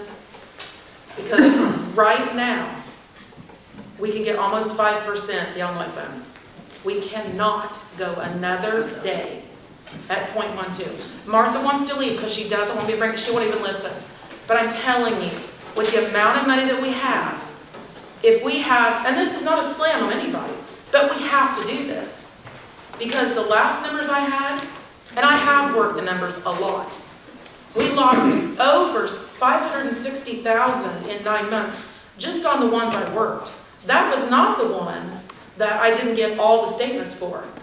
That is not the ones that I have all the CDs for. Because what happens when I FOIA things is, I only get portions. Right now we have, I believe it's 10.2 million in CDs invested, averaging around 5%. There's about, not quite 2 million that mature before the end of this year, but in the 25 fiscal year. If you even have $8 million left at 5%, you've got interest on $8 million at 5%. If those are even locked in for 10 months, that's hundreds of thousands of dollars in interest. My suggestion, and take it or leave it, do whatever you choose. If it was my money and I had the option to make 5%, these accounts that we have established locally, they have to understand we've got to make some money. It's how it is. We're in trouble, that's what we have to do. Those accounts, if there's, you know, $3 million outstanding in checks, everything else goes to Springfield. Let those accounts work their way out, let all the checks come back, everything goes to Springfield. Now I know there's a couple accounts that can't be touched. There's a couple, like there's a WIC account at the health department, there's a few that you can't do that with. But we're talking millions of dollars. That is our deficit. You take that and a grant that Ruth's talking about, a little bit of grant at the health department, maybe something new, or something the girls can get for the courthouse. That is the deficit, folks. We have it's 21 million. I don't have an updated number because I can't seem to get October's. But I have the statements. I welcome any of you to ask me. I have them in my car. $21 million. And that's before some of the money from our real estate taxes have come in. I don't have the collector accounts updated. How can we sit back and say, well, the sheriff needs to cut a couple deputies? We have money in the bank that makes money, and we can make more of that money, make more money. It's just that simple. If it was your money, would you leave it at 0.12%, or would you want to get 5 if you're trying to feed your family? I'd rather have 5. And I don't think anybody has even taken this seriously, but it is our deficit. It is our problem. And every day that we piddle around, ignoring what I'm saying, which we've done for months, I mean, hey, let's have fun with Christine. Every month that we forget this is that much more in the hole we go. So you've got to do the right thing by save as much as you can, be responsible with your spending. I'm sorry, but if the sheriff can get 2 more months out of each vehicle, great. It saves us money long term. It's sometimes not possible. Sometimes it is. If somebody says, you know what, we don't need 14 copiers, what are we doing here? You can cut a little bit, get that interest income up, and you've got the deficit. If people will just start listening and investigate some of these things, this would not be a long meeting. You would have voted for the budget, it'd be balanced and be done. And I really think like Sonny does. We're going to go into next year, and I think a lot of you agree, we're going to go into next year. We're going to continue to review these, but there are going to be some things that are going to work their way out. One will be an overestimate, one will be an underestimate. And they can be worked out, but we have to hit everything. We can't just ignore it because Martha doesn't want to talk about it. And I'm very upset, yet again, that our treasurer did not even come to answer any questions. That's a problem for me. Because when I ask her for something, because I'm trying to come in as an educated board member and do the best I can to serve my community, she won't send me anything I ask for. She will not send it at all. And apparently, you guys haven't seen it either, if you don't know what we got in the bank account. So I'm a little disappointed that this one never comes and sits in these meetings. Because it's her responsibility to you guys to answer some questions. And I do think it would be a very good use of some ARPA funds to get someone in that really sits down, and I mean basics, goes with everybody and explains what these budget worksheets should look like and what relates to what, because it is very involved. I happen to have a friend that's an auditor, so I know about this a little bit. It's basic, but it all is based on principle. You have money, you're going to get so much money, and your expenses are so much. It's all very simple, but you have to do it across 60 accounts. And you have to be aware that across those accounts, when that happens, you've got interest and all that sort of thing to play. So we got to start somewhere, and that's a big hit for us. So we need to really think about it a little bit hard. We need to do something instead of thinking about it. Thank you. Ms. Cheney, do you have anything you want to say? No. Ms. Miller? No, yeah, I can't hear very well. It's okay. I think Jake raised his hand first. So Yeah, but we'll go ladies first. Okay. I was listening at home. I wasn't going to make it over tonight. I've been pretty down and out for about 9 days, but listening at home, I decided I had to come over. There were hardly any budget meetings throughout the year. The last budget meeting that I was in, they were talking about arresting people, having the sheriff put time clocks in the health department. There was no budget discussion. No, or well, I won't say no. Very little bit of that meeting was budget discussion. And then you wonder why we're here at this point, looking at what you're looking at. Very few budget meetings over the year. And when there was a budget meeting, budget wasn't being discussed. And I know because I was there. And I am just, the whole conversation that I was listening to at home seemed to keep centering still around the farm in your budget discussion tonight, even.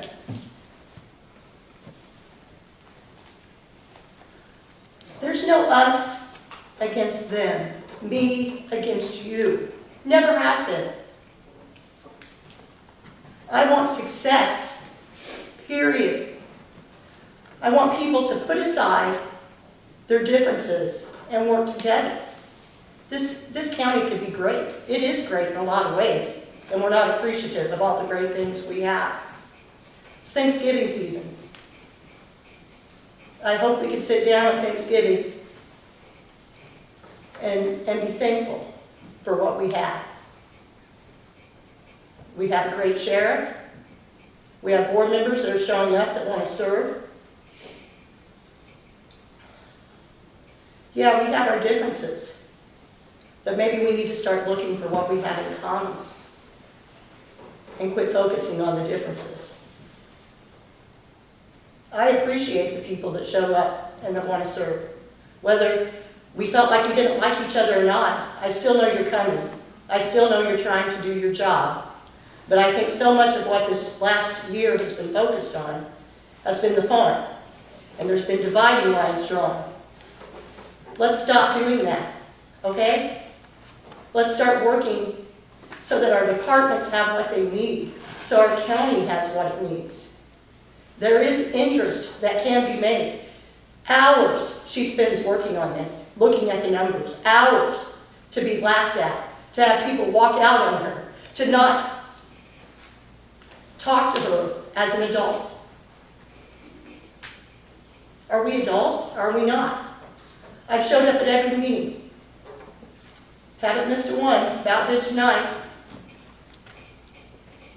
Why do I keep coming?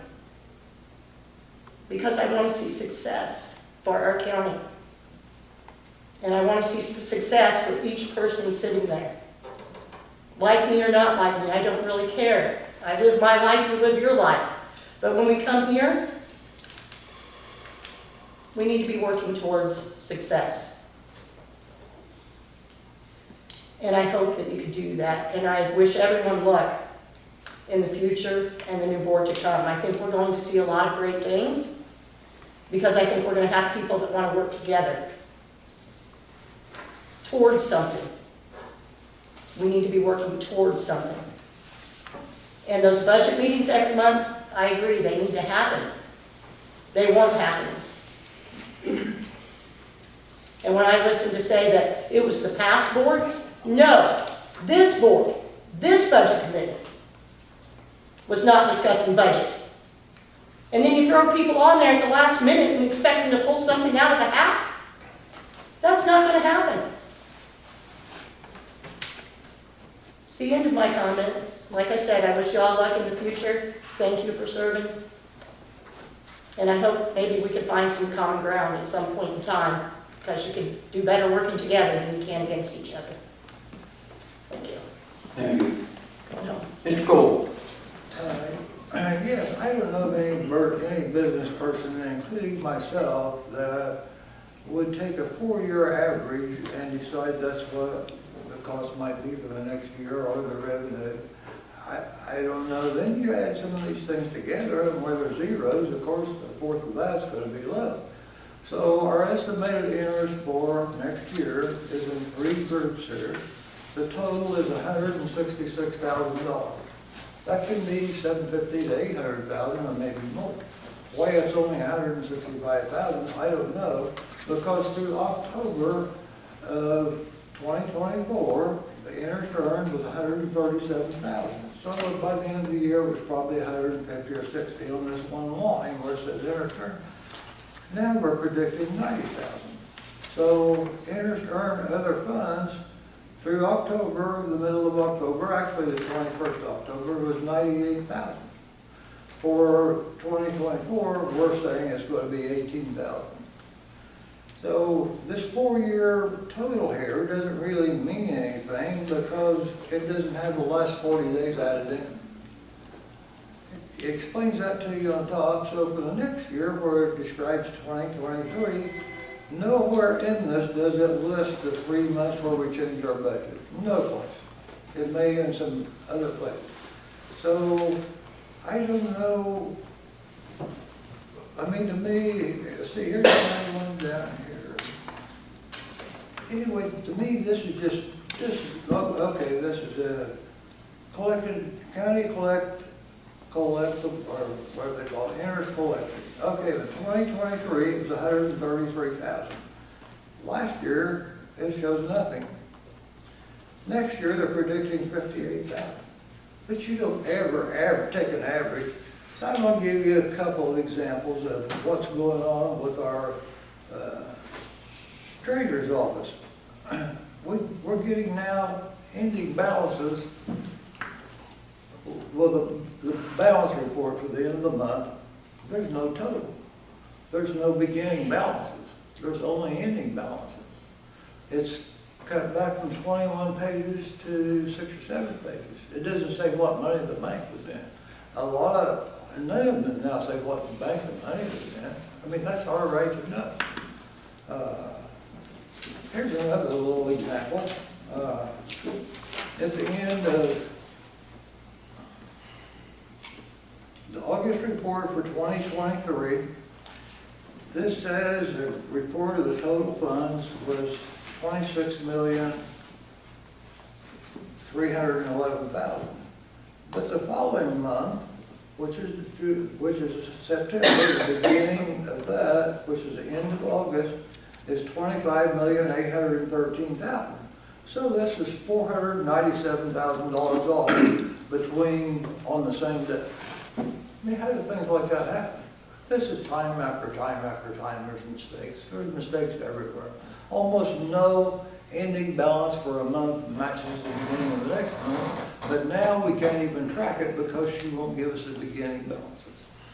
As far as in the accounting field, I don't think these ending balances really mean much of anything. So to me, this budget was only made up to try to sell the county farm. It's low-ball, it doesn't make any sense, you don't average 4 years. The whole thing to me, the revenue estimate's a joke. From one end to the other. So she can't get balances right. She doesn't seem very willing to try to invest our money like it should be. At the end of 2023, December 31st, we had 21 million in the bank. 14 million was growing at less than 1%. Actually, it was growing an average of about 0.8%. This is managing our money. If she was managing my money, she'd be looking for a job. Because this isn't the way you do things. You don't manage other people's money that way. This isn't her money. This isn't her farm. This is not Martha's farm. This farm's our farm. We're only trying to attempt to sell this because somebody wants it. I think a lot of us have a good idea who. I don't want to say that. But why do we keep listening to this intent? We keep talking about criminals and corruption, but they can't find it. So why don't you sit around? I mean, what's criminal is the way people have been treated.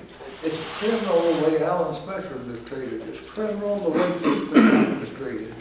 It's criminal the way a lot of people are treated. It's criminal the way the people in the courthouse were treated. It's criminal the way my wife was treated. There's our problem. We don't care about anyone. I'm not saying you don't, but some of these people are listening to don't care about anyone. They don't care if they hurt somebody's reputation. I do. I would feel horrible if I accused someone of something they couldn't do and didn't consider what their families felt like. They're attacking people like there's no reason to do it. They're attacking the dive team. I mean, you apologize for the dive team, okay? But when you did that, or when they're doing it now, and they're attacking them with FOIAs, they're attacking their family and their friends. And I think that's what's really criminal about this whole mess we're in. Is this Kirk Allen can't prove anyone's a criminal at all. He can't prove anything. All he does is blow smoke. I don't know why anyone would ever listen to him about anything. He's one of the most disgusting people I've ever met in my life. Why would you pay any attention to him? He doesn't know what he's talking about. I mean, this whole deal is a mess that should never happen. We had a death, not in our family, but in a close family. And I thought, why am I even messing around with this crap? This is the days of my life that are getting short. No one should have to spend their time. I mean, they act like Teresa's a criminal. Everybody's a criminal but them. Why are we paying any attention to it? Thank you, Mr. Cole. Anybody on the board have any public body comment? Thanks for letting me talk. You're welcome. Well, I thank you guys for coming out tonight, trying to get this done. I'll entertain a motion to adjourn. Ms. Cole makes a motion, second. Ian makes a second. All those in favor, signify by saying aye. I hope you'll consider it. Ayes have it. Have a good evening. Be safe. There you go.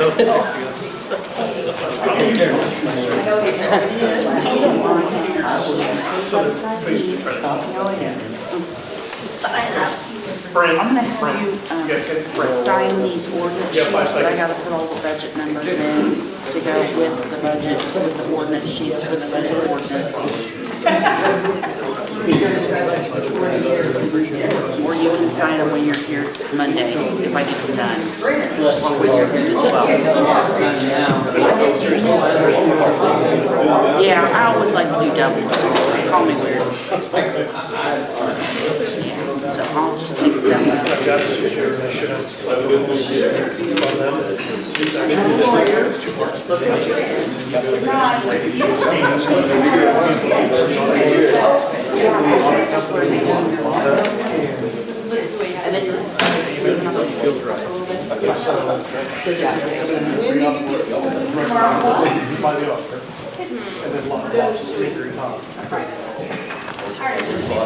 So they're both, I would say, they're Wednesday. I think it's just all of you going on this. Kids get out of school too. Please. Choose one. There's a switch on top. Okay. Turn off. And then I think it's also. Need to read it. So when it comes to budget services, Is it on? I'm too short to see it. look at historical revenue, historical expenses, look at the registry, state. I can't see that. I don't know how to turn it off.